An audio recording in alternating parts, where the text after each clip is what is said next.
of decision making and problem solving. एक जो fundamental base है regarding the decision making and problem solving वो हम लोगों ने इस्टेब्लिश की है. प्रॉब्लम सॉल्विंग के कॉन्सेप्ट को समझा है, डिसीजन मेकिंग के स्टेप्स को समझा है, डिसीजन मेकिंग के प्रोसेस को समझा है, प्रोसेस ऑफ एवेल्यूएशन समझा है.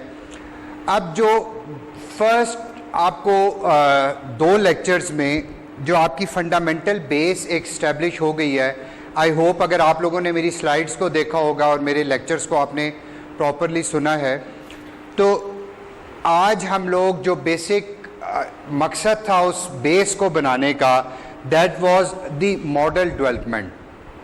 Model development is an essential part of decision making and decision analysis. तो आज के इस लेक्चर्स को आपने बड़ी थॉरली सुनना भी है, इसको समझना भी है, और that will be the base of your future lectures and your future इस कोर्स का जो फर्दर आपका जितना फर्दर वो है, इसमें अगर आपको ये मॉडल डेवलपमेंट नहीं समझ आएगी तो आपको इश्यूज होंगे. तो let's start up with the model development. The models are a representation of real objects or situations and can be presented in various forms. Models can generally be segregated in three categories. Number one, iconic models, analog models, and mathematical models. The iconic models, they are the physical replicas of real objects. एक बहुत ही general सा concept है model का कि हम किसी actual चीज़ का एक आइकॉनिक मॉडल बनाते हैं. लेट्स से आपने एक, जब आपको पता है कि जब मैन्युफैक्चरर्स डिफरेंट व्हीकल्स को डिज़ाइन करते हैं तो एक्चुअल व्हीकल शुरू में डिज़ाइन नहीं होती, व्हीकल का एक छोटा सा मॉडल डिज़ाइन होता है. या आपने अगर एक एरोप्लेन डिज़ाइन करना है, ठीक है ना, तो उस एरोप्लेन के लिए आप कंप्लीट एरोप्लेन की मैन्युफैक्चरिंग नहीं करते, बल्कि उस एरोप्लेन का एक मॉडल बनाते हैं. आपने एक मोटरसाइकिल डिज़ाइन करना है, मोटरसाइकिल का पहले एक मॉडल बनाते हैं. आपने जनरली देखा होगा कि जो हाउसिंग सोसाइटीज़ हैं, जब उन्होंने अपनी हाउसिंग स्कीम कोई लॉन्च करनी होती है तो वो पहले एक मॉडल हाउस बनाते हैं. आप उनके ऑफिस में जाएंगे तो छोटा सा एक प्लास्टिक का मॉडल बना हुआ होता है. तो those models are known as iconic models. ठीक है, that is those are the physical replicas of real objects. A scale model of an airplane is a representation of a real airplane. Similarly a child's toy truck is a model of real truck. The model airplane and toy trucks are examples of models that are physical replicas of real objects. यहाँ तक clear है? Okay, then we have the analog models. Models that are physical in form but do not have the same physical appearance as the object being modeled. The speedometer of an automobile is an analog model. The position of the needle on the dial represents the speed of the automobile. आप देखें एक different scenario बन गया है. First में हम कह रहे थे कि एग्जैक्टली जो मेन फिजिकल चीज़ बननी है उसी का एक छोटा फिजिकल मॉडल है. इस केस में ये मॉडल फिजिकल है but it has nothing to do with the shape of that thing. ठीक है ना. आप स्पीडोमीटर की जो आपकी नीडल है वो आपकी स्पीड को रिप्रेजेंट कर रही है. मकसद ये है कि आपने you have to represent something. तो आपकी नीडल रिप्रेजेंट कर रही है आपकी स्पीड को, तो your needle and your speedometer is a model. इसी तरह a thermometer is another analog model representing the temperature. आपका temperature is something else, thermometer is something else. आपके टेम्परेचर को सिर्फ जो मरकरी का लेवल है वो आपके टेम्परेचर को शो कर रहा है. तो your mercury level and your thermometer is a model. अच्छा, no coming over to the point which is the basic जो हमारा कंसर्न है जिसको हम लोग स्टडी करना जा रहे हैं, वो that is the mathematical model. Mathematical model representation of a problem by a system of symbols and mathematical relationships or expressions. Mathematical models are a critical part of any quantitative approach to decision making. That we have already discussed this thing in much detail, that there are ways of evaluating things. We have talked about the quantitative methods and we have talked about the qualitative methods, and we have been discussing it कि हम लोग जो हमारा focus है वो that is on the quantitative methods, ठीक है ना. तो quantitative methods are based on mathematical models. जो जब हम ये कहेंगे कि हमने क्वांटिटेटिव एनालिसिस करना सीखना है, तो first thing that we have to learn is the mathematical model, ठीक है. For example, if we let X represents the number of units sold and P the total profits, then with a profit of $10 per unit, the following mathematical model defines the total profit X by a unit. समझ आई, ये सादी सी बात है, इसमें कोई ऐसी science नहीं है, ठीक है ना. if X represent the number of units sold, फर्ज करें आपको याद है कि हम लोगों ने पिछली क्लास में एक फैक्ट्री बनाई थी, याद है ना, हमने एक अपनी गारमेंट्स फैक्ट्री बनाई थी. अब उस आपने बेसिकली अपने दिमाग में ना इस मॉडल को समझने के लिए, अभी जो मैं आपको यहाँ पर एक आर्बिट्रेरी सा एक चीज़ बताऊंगा, पहले आपने अपने दिमाग में वो चीज़ बिठा लेनी है, क्योंकि जब भी आप इस चीज़ को रिलेट करेंगे, आप जब तक आपके अपने दिमाग में कोई विजुअल मॉडल नहीं ना होगा, आपको समझ नहीं आएगी.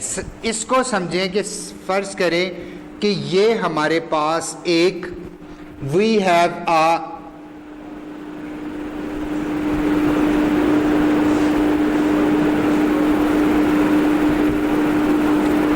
मैन्युफैक्चरिंग यूनिट, ठीक है.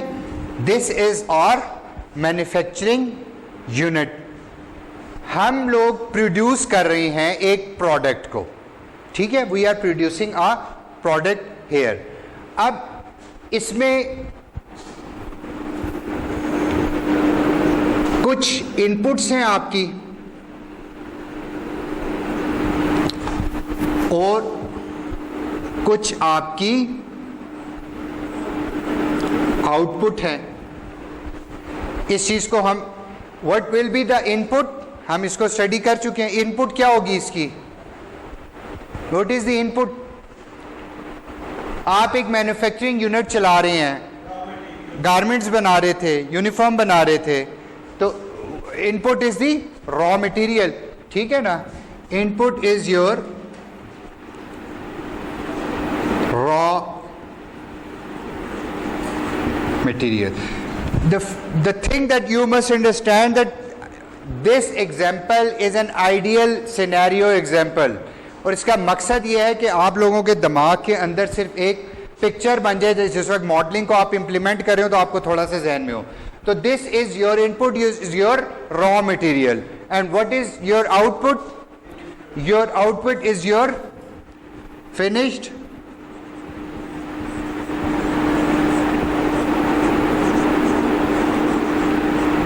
प्रोडक्ट. और यहां पर आपका क्या हो रहा है, व्हाट इज हैपनिंग हियर, आपके यहां पर there is some process going on कि जो आपके रॉ मटेरियल को आपके फिनिश प्रोडक्ट में निकाल रहा है, तो there must be some process is going on here, ठीक है. और उसके बाद जो हमने एक चीज पढ़ी थी, आई होप कि आपको उसका पता हो कि कुछ हमारे, जब भी हम मैन्युफैक्चरिंग करते हैं तो कुछ हमारे कंस्ट्रेंट्स होते हैं. We have certain constraints. What are your constraints? Basically your constraints are your limits. Your constraints are your limitations.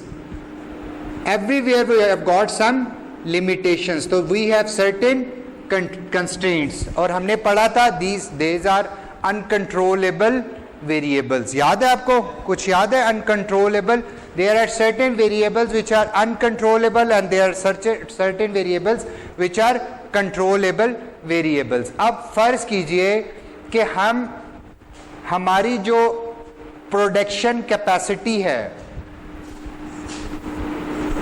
ये टर्म याद है आपको? Production capacity. What is your production capacity? Yes yes, production capacity mean कि आपके अंदर कितनी capacity है एक आउटपुट जनरेट करने में, ठीक है ना. What is your production capacity? Your daily production capacity और योर वीकली प्रोडक्शन कैपेसिटी और योर मंथली प्रोडक्शन कैपेसिटी. तो प्रोडक्शन कैपेसिटी फर्ज करें एक जेनेरिक टर्म्स में हम कहते हैं कि हमारी प्रोडक्शन कैपेसिटी है x. Your production capacity is x, ठीक है. x क्वांटिटी आप प्रोड्यूस कर रहे हैं और आप जो आप सेल करते हैं उसको जाके, तो आपने जो उसका प्राइस रखा हुआ है, price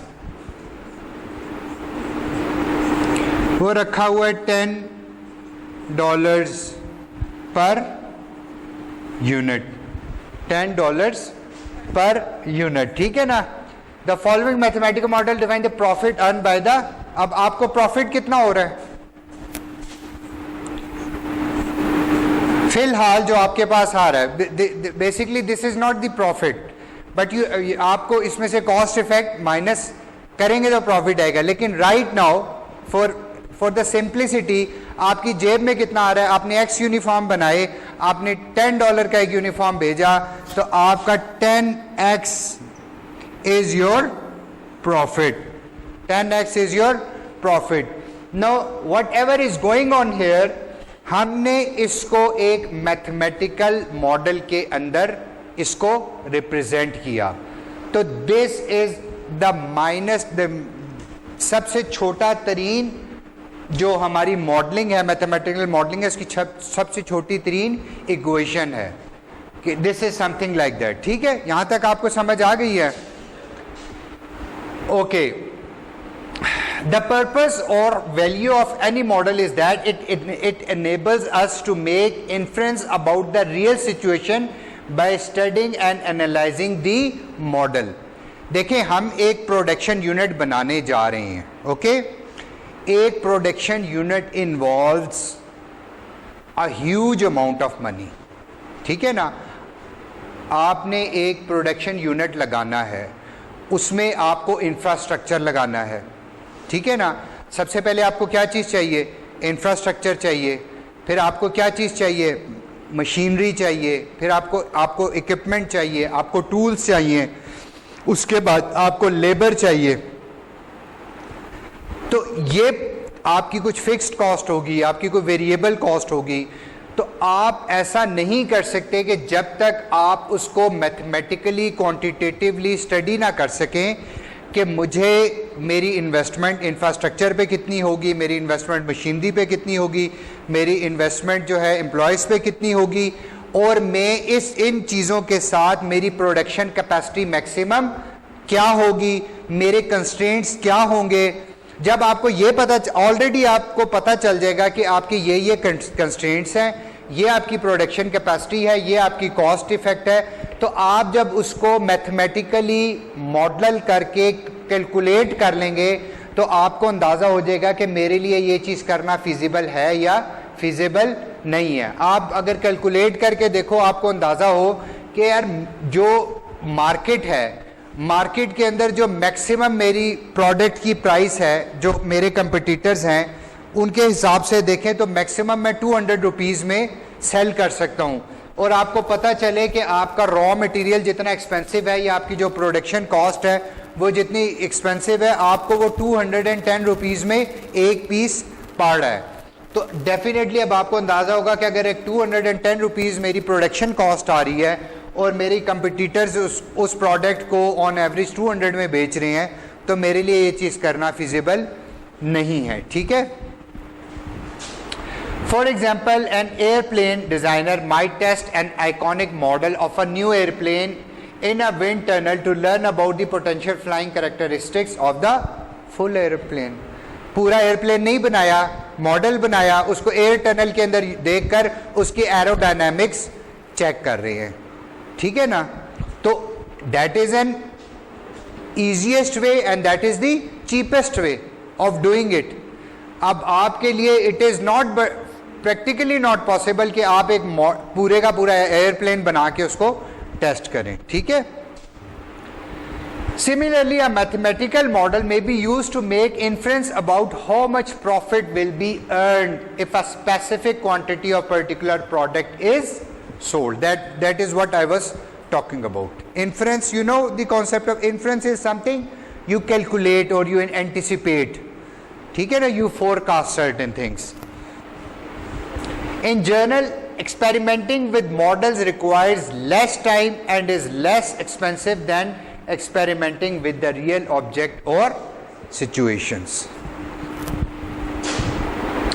The value of model based conclusions and decision is dependent on how well the model represents the real situation. That is the key point.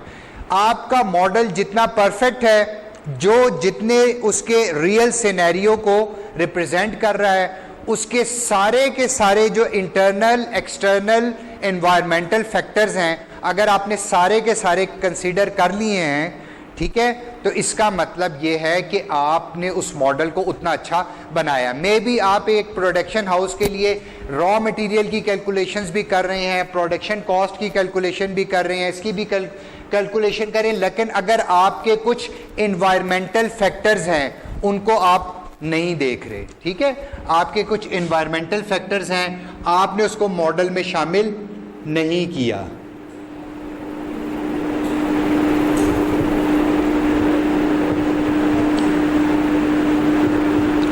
आपके कुछ मार्केट ट्रेंड्स हैं, देखिए ना, आपने किसी मार्केट में जाके ना, तो आपके कुछ मार्केट ट्रेंड्स हैं, आपने उन मार्केट ट्रेंड्स को अपने मॉडल में शामिल नहीं किया,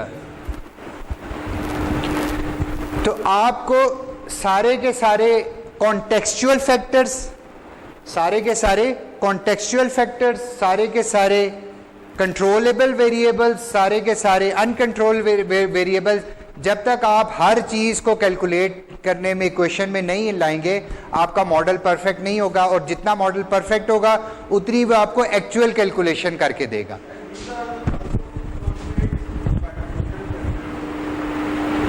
ये बिल्कुल कंस्ट्रेंट्स हैं, ये भी कंस्ट्रेंट्स हैं। आप कैलकुलेशन में इन कंस्ट्रेंट्स को कंसीडर करोगे, दीज आर कंस्ट्रेंट्स। जी जी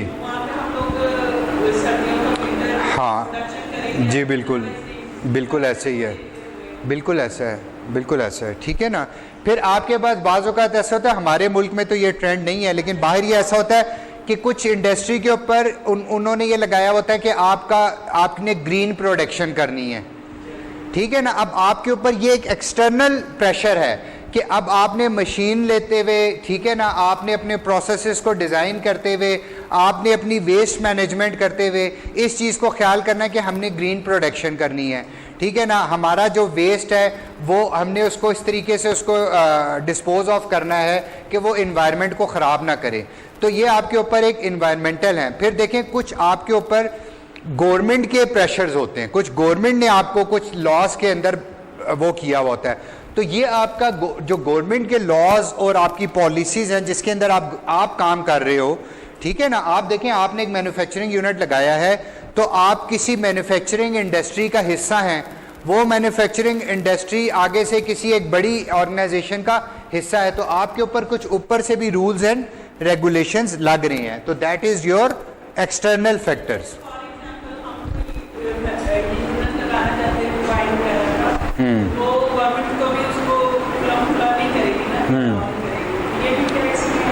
नहीं, देखें, वो एक सब्जेक्टिव थिंग है, अलाउ या करना या नहीं करना। देखें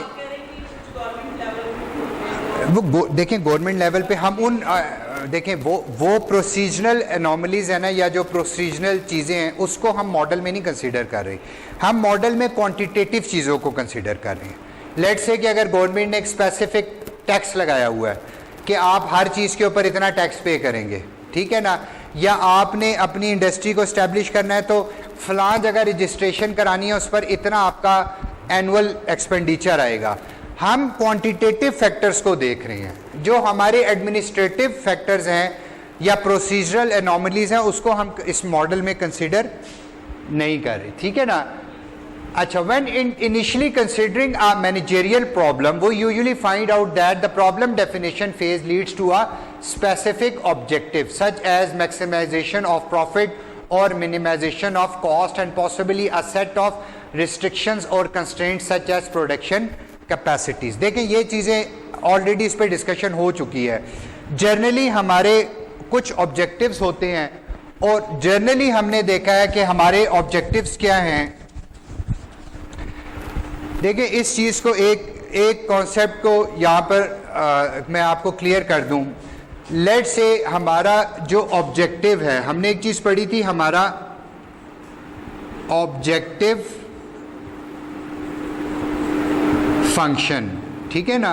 बेसिकली जो हमारा मेन एम था ना, दैट वाज और ऑब्जेक्टिव फंक्शन जो था. देखिए ऑब्जेक्टिव फंक्शंस आपके सिंगुलर भी हो सकते हैं और आपके मल्टीपल भी हो सकते हैं. आपके objective function can be singular, can be multiple. Objective function क्या है? आपकी डिजायर्ड, आप चाह क्या रहे हैं, व्हाट इज योर ऑब्जेक्टिव. अब आपके ऑब्जेक्टिव, यह मैं आपको एक्सप्लेन करूंगा. आपके objective functions can be singular और कैन बी मल्टीपल, ठीक है. इसी तरह आपके सिमिलरली आपके ऑब्जेक्टिव फंक्शन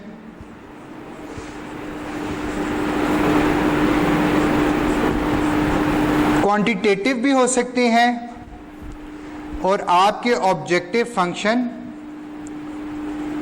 क्वालिटेटिव भी हो सकते हैं, ठीक है ना. कैसे? देखें, फर्ज करें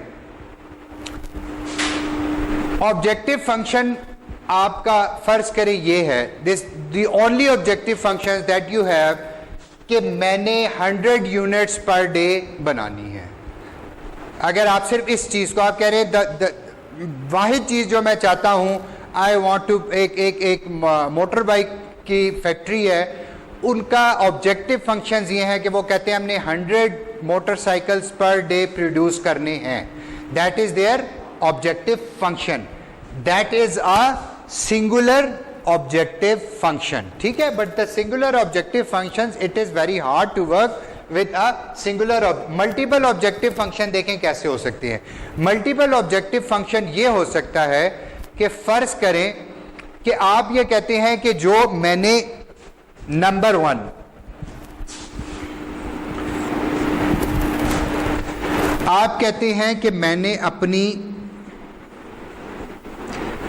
जो प्रोडक्शन कैपेसिटी है, your production capacity is basically your output. Your production capacity is basically your output. आपका एक ऑब्जेक्टिव ये है कि मैंने अपनी प्रोडक्शन कैपेसिटी को ऑप्टिमम रखना है, मैक्सिमम नहीं रखना, optimum. I hope you understand the difference between optimum and maximum. Maximum का मतलब है कि जितना बढ़ा सकता हूं बढ़ा दूं, ठीक है ना. उसमें फिर आप जब मैक्सिमम पे जाते हैं तो आप बहुत सारे कंप्रोमाइजेस करते हैं. आप क्वालिटी पे कंप्रोमाइज कर रहे हैं, आप कॉस्ट पे कंप्रोमाइज कर सकते हैं, ठीक है ना. आप टाइमलीनेस स्केड्यूल पे, आप प्रोडक्शन स्केड्यूल पे कंप्रोमाइज कर सकते हैं. तो आप बेसिकली मैक्सिमम कैपेसिटी को जनरली प्रोडक्शन में नहीं देखा जाता. आप देखते हैं कि मैं जो मेरे पास इनपुट मौजूद है, जो प्रोसेसेस मौजूद हैं, जो मेरे कंस्ट्रेंट्स है, उसके अंदर रहते हुए मैं ऑप्टिमम कितना प्रोड्यूस कर सकता हूं. व्हाट इज द ऑप्टिमम, कि जो मेरी हर चीज को पूरा भी करे. लेट से कि आपकी पे 50,000 रुपीज है. अब 50,000 रुपीज में आप ये कहते हैं कि मैं 50,000 में आप चाह ये रहे हैं कि आपने बच्चों के ऊपर मैक्सिमम खर्चा करना है, ठीक है. तो ईजीएस्ट वे ये होगा, ईजीएस्ट पॉसिबल वे ये होगा मैथमेटिकली कि आपका ऑब्जेक्टिव तो ये है कि बच्चों पे खर्चा करना है, तो आप 50 के 50,000 रुपए बच्चों पे लगा दें, तो that is your objective function is achieved. लेकिन आप क्या करते हैं, आप ये कहते हैं कि इस पे के अंदर मेरी कुछ लायबिलिटीज हैं, मैंने उन लायबिलिटीज को पे करना है सबसे पहले. मैं अपने यूटिलिटी बिल्स पे करूंगा, मैं अपनी लाइबिलिटीज को पूरा करूंगा, मेरी कुछ लेट से सेविंग की रिक्वायरमेंट है मैं वो करूंगा, मेरी रिक्वायरमेंट ए है बी है, लेकिन आप उन रिक्वायरमेंट को जो ए बी सी डी हैं आप ऐसा करते हैं कि ऐसा भी ना हो कि वो ओवरशूट करे ना वो कम हो, यानी कि उसको परफेक्टली मैच करते हुए आप देखते हैं कि यार मैक्सिमम ऑप्टिमम अमाउंट कितना है जो मैं बच्चों के लिए निकाल सकता हूं। तो you always go for an optimum solution, you never go for a maximum solution. Whenever you go for a maximum solution, then you are compromising certain factors. So either you are in manufacturing or you are in services or you are in technical services, in every solution आप optimum solution पे जाते हैं। ठीक है, clear हो गई यहां से बात। अच्छा, अब आपका एक ऑब्जेक्टिव है, पहले हमने बात की singular objective, singular objective is over, अब मैं मल्टीपल ऑब्जेक्टिव की बात करूं। मल्टीपल ऑब्जेक्टिव आपका ये हो सकता है कि फर्स्ट कंसर्न आपका क्या है, आप कहते हैं मैंने अपनी प्रोडक्शन कैपेसिटी, अपनी आउटपुट को ऑप्टिमम रखना है, ठीक है, ऑप्टिमम प्रोडक्शन कैपेसिटी पे जाना है। नंबर 2 आपका एक और ऑब्जेक्टिव है, आप कहते हैं कि जो मेरी प्रोडक्ट बने उसकी क्वालिटी पे मैंने कंप्रोमाइज नहीं करना।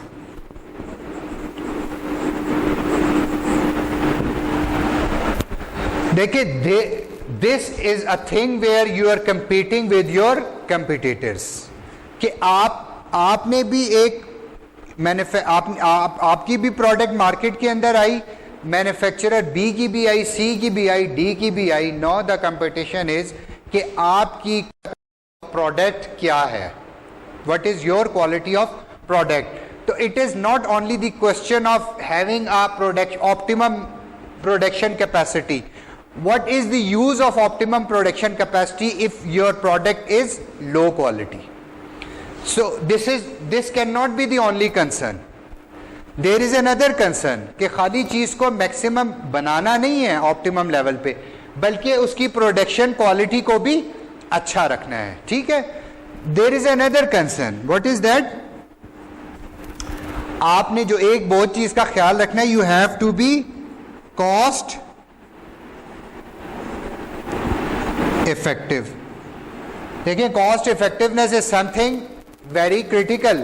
आप 100 यूनिट मैन्युफैक्चर कर रहे हैं और 100 यूनिट बहुत अच्छी प्रोड्यूस कर रहे हैं, लेकिन अनफॉर्चुनेटली आपका कंपटीटर्स जो चीज़ 200 में मार्केट में दे रहा है, आपको वो चीज़ 500 में पड़ रही है।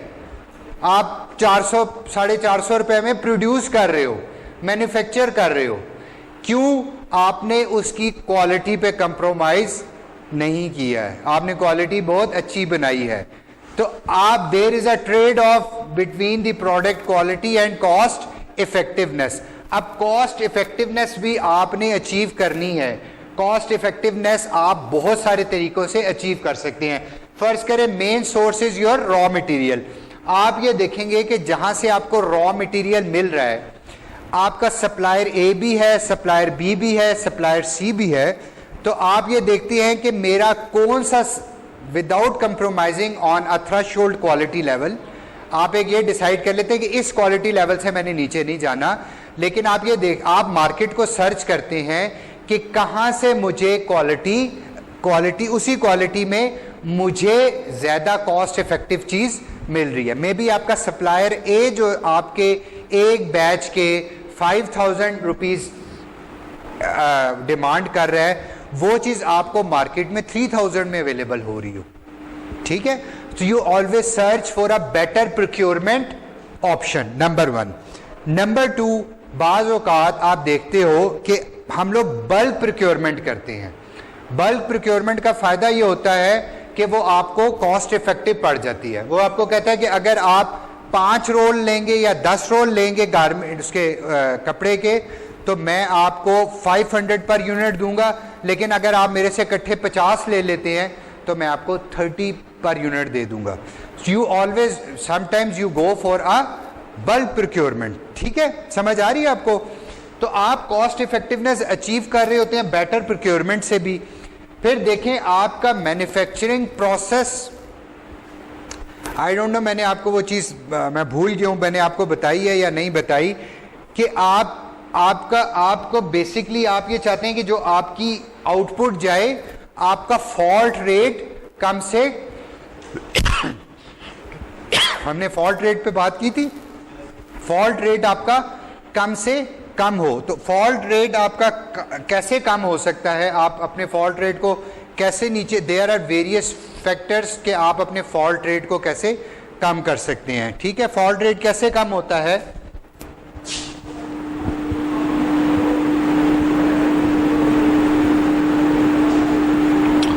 फॉल्ट रेट आपका कम हो सकता है, नंबर 1 कि जो आपका एम्प्लॉय है उसका स्किल लेवल अच्छा हो, जो वो चीज़ बना रहा है परफेक्ट बनाए। अगर वो बंदा ठीक नहीं है तो इसका मतलब है कि वो गलती करेगा। तो फॉल्ट रेट एक डिपेंड करता है आपके the one who is manufacturing a thing. Number दूसरी चीज़ क्या है कि वो जिस मशीन पे बना रहा है वो ठीक होनी चाहिए, हम बात कर चुके हैं आई थिंक। ठीक है, वो मशीन ठीक हो, नंबर आपका मटेरियल ठीक हो, और आप प्रॉपर प्रोसेस को यूज कर रहे हो। देखिए एक प्रोसेस भी डिफाइन किया हुआ होता है, अगर आप उस प्रोसेस को फॉलो नहीं करते तो आपकी एंड प्रोडक्ट ठीक नहीं होती। तो आपने इन चीज़ों को अगर फॉलो कर रहे हैं तो आप अपने फॉल्ट रेट को कंट्रोल कर सकते हैं, और आपका जब फॉल्ट रेट कंट्रोल होगा तो आप कॉस्ट इफेक्टिवनेस की तरफ जाएंगे। अदरवाइज ये होगा कि अगर आपके हर 100 यूनिट में से आपकी 10 या 15 यूनिट खराब हो जाती हैं या सब स्टैंडर्ड हैं, तो वो आपका ओवरऑल कॉस्ट बढ़ती जा रही है। अब वो कॉस्ट यूजर देने के लिए तैयार नहीं होता, that is on your head. ठीक है, तो आप लोगों ने, आपका एक objective can be cost effective. ये बड़ा लंबा टॉपिक है, अब मैं इसके अगर अंदर घुस गया कॉस्ट इफेक्टिवनेस में टाइम बहुत लग जाएगा। समहाउ आप कॉस्ट इफेक्टिव भी होना चाहते हैं। कॉस्ट इफेक्टिव होने के साथ साथ आपका एक ऑब्जेक्टिव ये भी है कि आप ऑन टाइम डिलीवरी देना चाहते हैं। आपको एक ऑर्डर मिला है, आप चाहते हैं, अगर आपने कहा है कि 10 अक्टूबर को ये ऑर्डर डिलीवर होगा, इट मीन्स कि वो 10 अक्टूबर को डिलीवर होगा। अदरवाइज अगर आप ऑर्डर में डिले करेंगे तो देर अब आप देखें, जर्नल एग्जांपल लें, आप एक जाते हैं आप ऑटोमोबाइल वर्कशॉप में, वहाँ आप अपनी गाड़ी ठीक होने के लिए देते हैं या अपना मोटरसाइकिल ठीक होने के लिए देते हैं। अब आपकी एक्सपेक्टेशंस क्या है? आपकी एक्सपेक्टेशन होती है कि नंबर 1 कि ये जो मेरी चीज़ गाड़ी करे, मैंने डेंटिंग पेंटिंग के लिए दी है लेट से, तो मैं ये चाहता हूँ कि ये जो फिनिश प्रोडक्ट मेरी निकालेगा, मेरी गाड़ी दे, उसका क्वालिटी ऑफ वर्क अच्छा हो। क्वालिटी ऑफ वर्क अच्छा होने के साथ साथ आप ये भी चाहेंगे कि ये कॉस्ट इफेक्टिव भी हो। कहीं ये ना हो कि ये क्वालिटी ऑफ वर्क तो बहुत अच्छा कर दे और मुझे 50,000 रुपये का बिल बना के दे दे। अगर उसने क्वालिटी ऑफ वर्क अच्छा किया लेकिन बिल बहुत ज़्यादा मांग लिया तो there is a problem. What you want is कि क्वालिटी ऑफ वर्क भी अच्छा हो और कॉस्ट इफेक्टिव भी हो। लेकिन अगर ये दोनों चीज़ें हो जाए, क्वालिटी ऑफ वर्क भी हो जाए, कॉस्ट इफेक्टिव भी हो जाए, लेकिन वो आपको ऑन टाइम डिलीवरी ना करे, बल्कि आपको उसने कहा था 3 दिन बाद गाड़ी दे दूंगा और आपको वो 16 दिन के बाद गाड़ी देता है, तो there is something wrong with that. ठीक है, उसके बाद ऑन टाइम डिलीवरी के साथ साथ आपका ये ऑब्जेक्टिव भी हो सकता है, your objective number 5 can be कि लेट से आप कहते हैं आई वांट यूजर सेटिस्फैक्शन, आप कहते हैं यूजर मेरा सेटिस्फाइड भी हो, तो देयर कैन बी मैनी। अच्छा, तो अब आप देखें कि हमने ये पढ़ा कि your objective function can be singular and your objective functions can be multiple, but ideally while calculating and learning to calculate things, कि हम अगर सिर्फ कैलकुलेशन सीखना चाह रहे हैं तो हम ये करेंगे कि हमारा ऑब्जेक्टिव फंक्शन सिंगुलर है, लेकिन रियलिस्टिकली हमारा ऑब्जेक्टिव फंक्शन सिंगुलर नहीं होता। हमारा ऑब्जेक्टिव फंक्शन क्या होता है? मल्टीपल होता है। अब एक तो ये डिस्टिंक्शन आ गई कि आपका सिंगुलर है और मल्टीपल है। There is another distinction and that is आपका objective function can be quantitative and your objective functions can be qualitative. कैसे? देखें, आपका ये जो ऑब्जेक्टिव फंक्शन है, this objective function production capacity, is it quantitative और क्वालिटेटिव? जी, दिस फंक्शन इज क्वांटिटेटिव और क्वालिटेटिव। प्रोडक्शन कैपेसिटी क्वांटिटेटिव है, ठीक है ना। प्रोडक्ट क्वालिटी इज क्वांटिटेटिव और qualitative. Cost effectiveness is quantitative और qualitative? Quantitative. On time delivery is quantitative और क्वालिटेटिव? क्वांटिटेटिव। क्वांटिटेटिव, ठीक है ना। यूजर सेटिस्फेक्शन इज क्वांटिटेटिव और क्वालिटेटिव। अब आप देख रहे हैं आपके ऑब्जेक्टिव फंक्शंस हैं, लेकिन कुछ आपके ऑब्जेक्टिव फंक्शंस क्वांटिटेटिव हैं और कुछ आपके ऑब्जेक्टिव फंक्शंस क्वालिटेटिव हैं। तो whenever we are in the mathematical modelling process, we focus on the quantitative objective functions. There are other ways and means of integrating the qualitative objective functions in the model, but right now we are focusing on the quantitative objective functions. समझ आ गई आपको generally functions की? Okay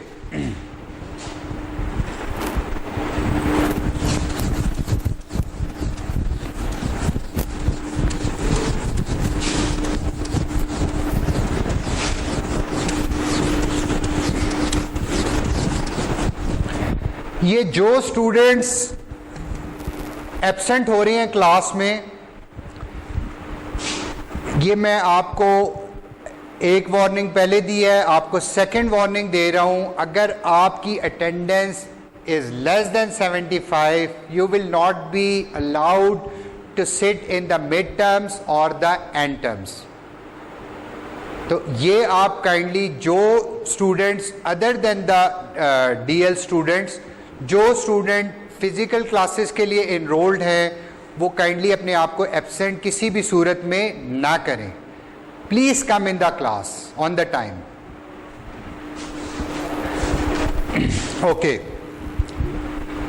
the success of the mathematical model and quantitative approach will depend heavily on how accurate the objective and constraints can be express in terms of mathematical equation और relationship. देखिए, दो चीजें हमने, हमारा असल इम्तिहान ये है कि हमने क्या करना है,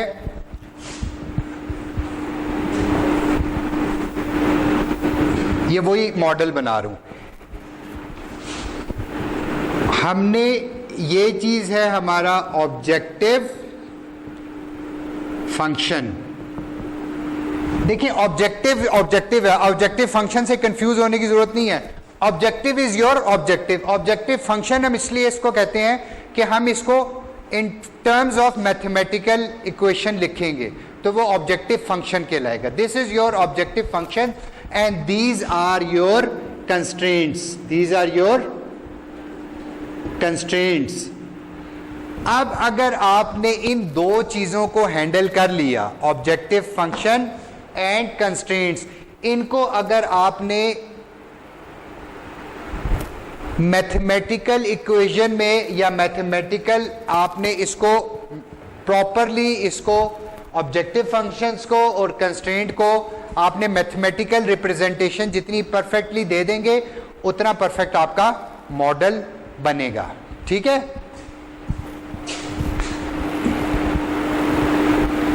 अच्छा, व्हाट इज ऑब्जेक्टिव फंक्शन? यूं क्यों लिख रहे हैं? ये it is all in the slides. ये मेरे लेक्चर का वीडियो होती है ना, उसमें सुन लिया करें, बट इधर कंसंट्रेट करोगे तो आप ज्यादा। A mathematical expression that describes the problem's objective refer to as object. देखें, हमने आपको शुरू में याद है ये चीज पढ़ी थी कि डिसीजन मेकिंग में या प्रॉब्लम सॉल्विंग में सबसे पहला स्टेप क्या होता है कि डिफाइनिंग दी प्रॉब्लम। याद है ना आपको, डिफाइनिंग दी प्रॉब्लम। और जो वो डिफाइनिंग दी प्रॉब्लम होती है वही आपका ऑब्जेक्टिव होता है। आपकी जो प्रॉब्लम है दैट इज योर ऑब्जेक्टिव। ठीक है, तो first thing is defining your problem. अब ये हमने पढ़ा कि हमारा प्रॉफिट क्या है। अगर हम x यूनिट बना रहे हैं और एक यूनिट 10 की है तो p is equal to 10x। तो your P is your objective functions, आपका जो प्रॉफिट है that is your objective function. The profit equation P is equal to 10x would be an objective functions for a firm attempting to maximize the profit. अब ये equation है P is equal to 10x, profit is equal to 10 into x। अब दो ही चीज़ें हो सकती हैं अगर आपने अपने प्रॉफिट को बढ़ाना है, दो ही पॉसिबिलिटीज़ हैं, या आप अपनी यूनिट प्राइस को बढ़ा दें या अपनी जो एक्स प्रोड्यूस कर रहे हैं चीज़ें उनको बढ़ा दें। लेकिन आपका मकसद क्या है, आपकी प्रॉफिट इक्वेशन क्या है कि profit is equal to 10x। ठीक है, समझ आ गई आपको? यहां पर देखिए बेसिकली ना ऑब्जेक्टिव फंक्शन जो है ना उसके डिफरेंट पर्सपेक्टिव्स हैं।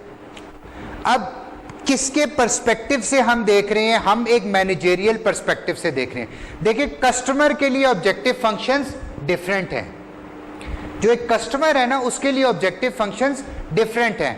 आप फर्ज करें कि आप बीइंग अ मैनेजर, ठीक है, बीइंग अ मैनेजर आप ये समझते हैं कि जो मैंने वो जो 5-6 ऑब्जेक्टिव अचीव करने हैं, वो 5-6 ऑब्जेक्टिव अचीव करने के लिए आप ये समझते हैं लेट से कि जो मेरा वर्कर है उसकी नॉलेज, स्किल्स और एबिलिटीज अच्छी होनी चाहिए। ठीक है, अब आपको ये होता है कि सिर्फ नॉलेज, स्किल्स और एबिलिटीज काफ़ी नहीं है। Apart from the knowledge, skills and abilities मेरी वर्कफोर्स के अंदर मोटिवेशन और कमिटमेंट भी होनी चाहिए। देखिए एक वर्कर है, he is highly skilled but he is not motivated, तो he will not give you the optimum output क्योंकि उसका मोटिवेशन लेवल ही कुछ नहीं है। आप एक हाईली स्किल्ड वर्कर को अगर हाईली मोटिवेटेड इंसान में तब्दील कर देंगे तो वो आपको क्या से क्या चीज करके दे देगा। लेकिन आप अच्छे से अच्छे हाईली स्किल्ड वर्कर को अगर उसका मोटिवेशन लेवल इज 0 तो आप उसके स्किल से कोई फायदा नहीं उठा सकेंगे या लीस्ट फायदा उठाएंगे। तो बीइंग अ मैनेजर आप ये सोच रहे हैं कि मैंने नॉलेज, स्किल्स और एबिलिटीज को भी बढ़ाना है, मैंने मोटिवेशन और कमिटमेंट को भी बढ़ाना है, और मैंने वर्कर्स की अपॉर्चुनिटीज टू कंट्रीब्यूट को भी बढ़ाना है। फर्ज करें कि आपका एक वर्कर है, वर्कर ए, मैं एक वर्कर हूं, I am a highly skilled worker and I am a highly motivated worker but I do not have any opportunity to contribute, मुझे कोई पूछता ही नहीं है, तो मेरा हाईली स्किल्ड होना यूजलेस है, मेरा मोटिवेशन होना, मोटिवेटेड होना यूजलेस है क्योंकि मेरे पास अपॉर्चुनिटी नहीं है कंट्रीब्यूट करने की। तो बीइंग अ मैनेजर आप ये देख रहे हैं कि अगर मेरे वर्कर्स नॉलेज, स्किल्स, एबिलिटीज अच्छी हैं और वो मोटिवेटेड हैं, ठीक है, मोटिवेशन होने के साथ साथ they have got ample opportunities to contribute, अगर ये सारे फैक्टर्स मैं इकट्ठे कर दूंगा तो मेरे एम्प्लॉयज़ की परफॉर्मेंस इंप्रूव हो जाएगी, और जब मेरे एम्प्लॉयज़ की परफॉर्मेंस इंप्रूव हो जाएगी तो मेरी ऑर्गेनाइजेशन इफेक्टिवनेस ज़्यादा हो जाएगी। अब this is a managerial perspective, this is a managerial objective functions, but the one who is your customer और हु इज योर यूजर, उसके लिए इन चीज़ों का it has got zero value for him और फॉर हर। उसका perspective कुछ और है, वो ये चाहता है कि यार मुझे अच्छी चीज़ मिले और कम पैसों में चीज़ मिले, ठीक है ना, मुझे आफ्टर सेल सर्विसेज अच्छी दें, मुझे गारंटी वारंटी अच्छी दें, मेरी चीज़ ख़राब हो जाए मैं फ़ोन करूं मेरे घर आके ठीक करें। तो आपका यूज़र का ऑब्जेक्टिव फंक्शन कुछ और होता है, मैनेजर का ऑब्जेक्टिव फंक्शन कुछ और होता है, फिर आपके स्टेक होल्डर्स हैं, ठीक है ना, आपका कोई स्टेक होल्डर है, आपका कोई इन्वेस्टर है, इन्वेस्टर का ऑब्जेक्टिव फंक्शन होगा ये प्रॉफिट कितना कमा रहे हो, रेट ऑफ रिटर्न क्या है। उसको इस बात से गर्ज नहीं है कि आप कस्टमर सेटिस्फेक्शन हासिल कर रहे हैं या कस्टमर लॉयल्टी हासिल कर रहे हैं, उसका मकसद यह है कि रेट ऑफ रिटर्न क्या आ रहा है, मैं लाख रुपए इंडस्ट्री के अंदर डाल रहा हूं तो मुझे रिटर्न कितना मिल रहा है, वरना मैं इधर से उठाऊं और जाके मैं कोई रेंटे कार का बिजनेस शुरू कर दूं। तो एक आपके स्टेक होल्डर का ऑब्जेक्टिव फंक्शन है, एक आपके मैनेजर का ऑब्जेक्टिव फंक्शन है, एक आपके कस्टमर का, आप जिस एंगल और जिस उससे देखेंगे लेंस से ऑब्जेक्टिव फंक्शंस डिफरेंट। लेकिन अभी हम जिस लेंस को हम यूज कर रहे हैं, ठीक है, तो हम एक मैनेजमेंट पॉइंट ऑफ व्यू से देख रहे हैं. You are inside the organisation, you are not an outsider.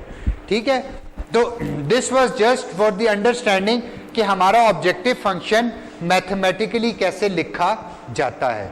तो p is equal to 10x is your objective function. Okay, constraints, what are the constraints? Second चीज ये हमने समझ लिया, ऑब्जेक्टिव फंक्शन क्या है समझ लिया. ठीक है, कंस्ट्रेंट्स क्या है अभी हमने ये समझना है कि व्हाट आर कंस्ट्रेंट्स. तो constraints are limitation in production capacity, production cost, time et cetera. ये सारे हमारे अभी हमने इसको डिस्कस किया था, आपको याद आ जाएगा. ठीक है, देखिए हमारे पास let us consider a production function such that time to produce 1 unit is 5 hours. एक यूनिट जब आप प्रोड्यूस कर रहे हैं 5 घंटे उसमें लगते हैं. ठीक है, time available per week is 40 hours. Number of unit produce per week is x. ठीक है, थोड़ा सा मैथ है लेकिन समझ आ जाए. एक यूनिट बनाने में 5 घंटे लगते हैं. आपने लेट से x यूनिट्स बनानी है और आप एक वीक की बात करें तो एक वीक में आपके पास कितने हैं? 40 आवर्स हैं. तो अब ये आपका एक कंस्ट्रेंट है. देखिए आप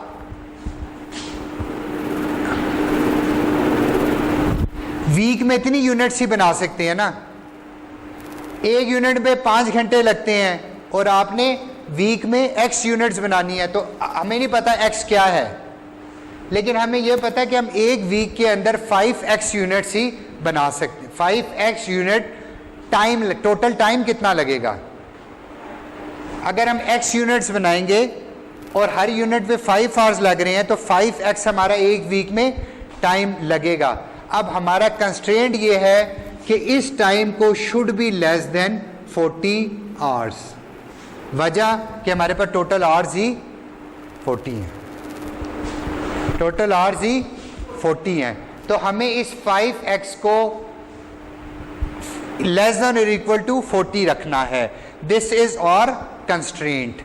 यहां समझ आ गई बात की? मुश्किल तो नहीं हो रही है? Okay, how many units of the product should be scheduled each week to maximise profit? A complete mathematical model for this simple production problem is.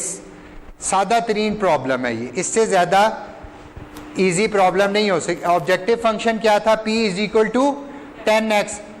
Subject to, condition क्या है? सब्जेक्ट टू, ब्रैकेट में st लिखा है ना, that is subject. Condition क्या है कि 5x should be less than और इक्वल टू 40 और x should be greater than 0. कोई ना कोई यूनिट तो प्रोड्यूस होनी चाहिए ना. x कैन नॉट बी 0, तो x has to be greater than और equal to 0, should be greater than 0, should not be equal to 0. ठीक है, the optimum solution to this model can easily be calculated and is given by x is equal to 8. Maximum देखो 8 unit ही बना सकते हो ना. 5 8s are 40. हम तो चाहते हैं ना कि इस 40 आवर्स के अंदर 40 घंटे अवेलेबल हैं, तो 40 में से हम मैक्सिमम फुल टाइम को यूज कर हम यूनिट बना लें. तो हर यूनिट पे 5 घंटे लग रहे हैं, तो 40 घंटे अवेलेबल हैं, तो 8 ही यूनिट, 8 से ऊपर तो आप नहीं जा सकते. तो this is your solution. The optimum solution to this model can easily be calculated as given by x is equal to 8. जब x इज इक्वल टू 8 हो जाएगा तो आप प्रॉफिट क्या होगा आपका? 80. Your profit will be 80. तो आप अपने objective function, the model is an example of a linear programming model. अब ये आप लीनियर प्रोग्राम में जाएंगे तो पता चल जाएगा. ये क्लियर हो गया? समझ आ गई कि आप कंस्ट्रेंट्स की मदद से पहले आप अपने ऑब्जेक्टिव फंक्शन की इक्वेशन बनाते हैं, फिर आप उसमें कंस्ट्रेंट को डालते हैं और फिर आपको एंड रिजल्ट समझ आ जाता है कि मेरा इसका एंड रिजल्ट निकलेगा क्या. आपको प्रोड्यूस करने से पहले ही पता है कि मैं एक वीक में 8 यूनिट्स बना सकता हूँ और 8 यूनिट होंगी तो मैं $80 कमा सकता हूँ, इससे ज़्यादा नहीं. ठीक है, अनकंट्रोलेबल इनपुट्स क्या है आपकी? Your constraints. In the preceding mathematical model the profit per unit $10, the profit per unit $10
उस कैमरे को रोक देना।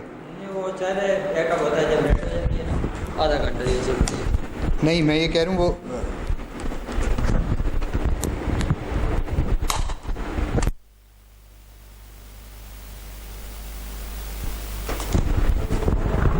चल रहा है, आप देख लें पहले। चल रहा है, चल रहा है, ओके। तो that are not under the control of the manager or a decision maker. Such environmental factors which can affect both the objective functions and the constraints are referred to as uncontrollable inputs to the model. ठीक है, यहां तक clear है? Inputs that are controlled or determined by the decision maker are referred to as controllable inputs. ठीक है, to the model. In the example given, the production quantity X is the controllable inputs to the model. X is your choice. एक बनाना चाहते हैं, दो बनाना चाहते हैं, चार बनाना चाहते हैं, 8 बनाना चाहते हैं, that is in your hand. तो ये क्या है? controllable variable है. X is your controllable variable and the rest are your controllable inputs are the decision alternatives specified by the manager and thus are also referred to as the decision variables of the model. ये क्या है? decision variable. इस असल में इसी चीज को तो डिसाइड करना है कि आप अपनी क्वांटिटी को किधर एडजस्ट करना चाह रहे हैं। ठीक है, ओके।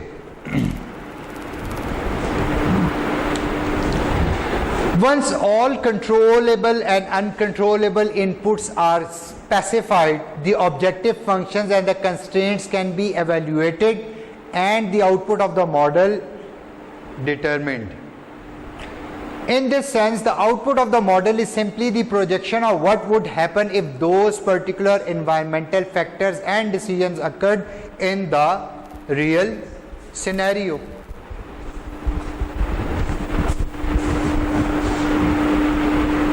Okay,